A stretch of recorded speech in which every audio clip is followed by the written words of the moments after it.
Bonjour à toutes et à tous. Aujourd'hui, je vais vous parler d'un scandale écologique et social qui est en train de se passer en plein Paris. C'est le Parisien qui en parle ce matin, qui le révèle. C'est ce qu'on appelle la gare internationale de la Chapelle. Donc c'est à Porte de la Chapelle, c'était une gare qui était destinée à accueillir du fret ferroviaire, c'est-à-dire des trains, à la place des camions, avec l'objectif de diminuer la part de marchandises qui circulaient sur nos routes pour la mettre sur des trains, à la fois pour des questions de sécurité, mais aussi pour des questions d'écologie, d'environnement et de lutte contre la pollution. Cette gare, elle a été inaugurée en 2018. Elle a coûté 80 millions d'euros.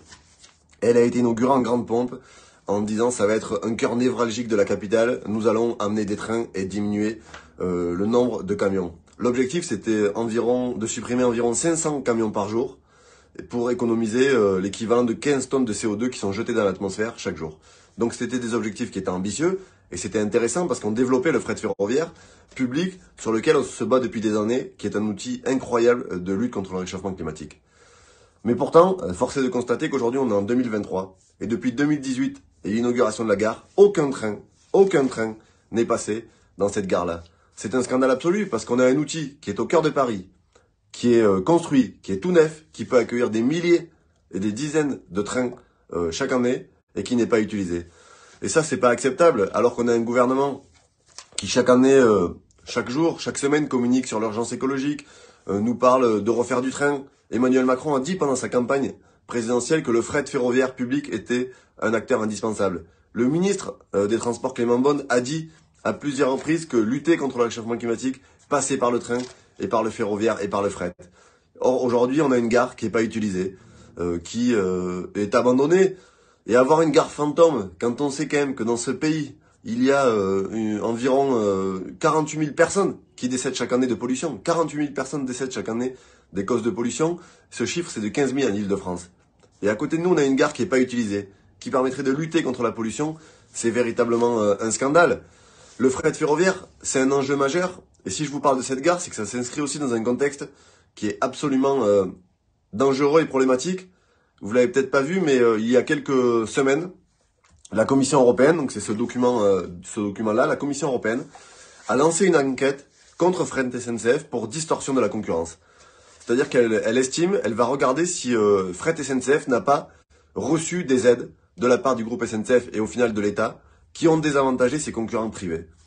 Et les conséquences de cette enquête, donc on n'a pas encore les conclusions, mais d'après les premiers échanges et les premiers éléments qui ressortent du dossier, la SNCF et le gouvernement partent sur ce qu'on appelle un plan de discontinuité. Donc c'est un peu technique, mais ça veut dire que en fait, pour échapper aux sanctions et au fait que Fret SNCF et la SNCF doivent rembourser de l'argent, on s'apprête à sacrifier la Fret SNCF et fermer le service.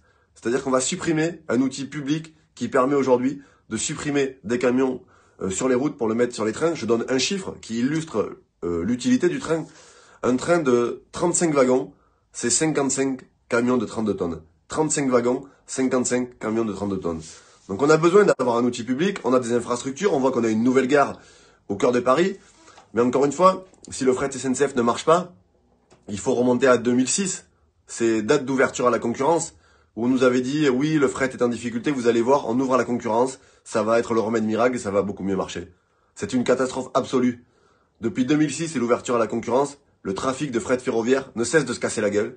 Les effectifs des cheminots à fret SNCF ont été divisés par 3, ils sont aujourd'hui moins de 5 000, alors qu'ils étaient quasiment 15 000 en 2006. On a des triages qui ferment, on a de moins en moins de trains qui circulent, on a moins de 10% de marchandises d'un pays qui circulent aujourd'hui sur les trains. Donc une fois de plus, la concurrence, c'est pas la solution, c'est le problème. Et au travers de cette gare, je voulais juste vous dire qu'encore une fois, il faut mener la bataille pour avoir un grand service public ferroviaire, marchandises et voyageurs. Avoir un monopole public d'État là-dessus. Parce que, oui, le transport public ferroviaire, ça coûte de l'argent. Mais ça a une utilité sociale, ça a une utilité environnementale, ça lutte contre le dumping, notamment organisé par le transport routier. Parce que ce qui est dit sur cette gare où il n'y a pas de train, c'est que les entreprises préfèrent passer par la route.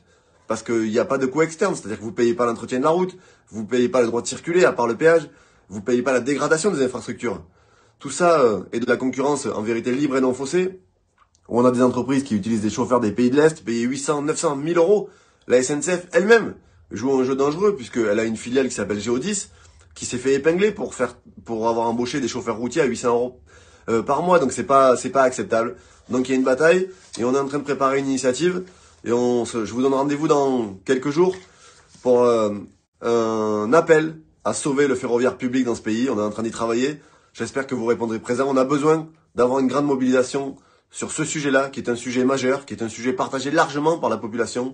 Tout le monde comprend bien aujourd'hui qu'il faut sortir les camions de la route pour les mettre sur des trains, sortir des murs à camions, éviter les accidents, éviter la pollution et enfin engager une politique majeure de lutte contre le réchauffement climatique. Et ça passera par un fret ferroviaire public important.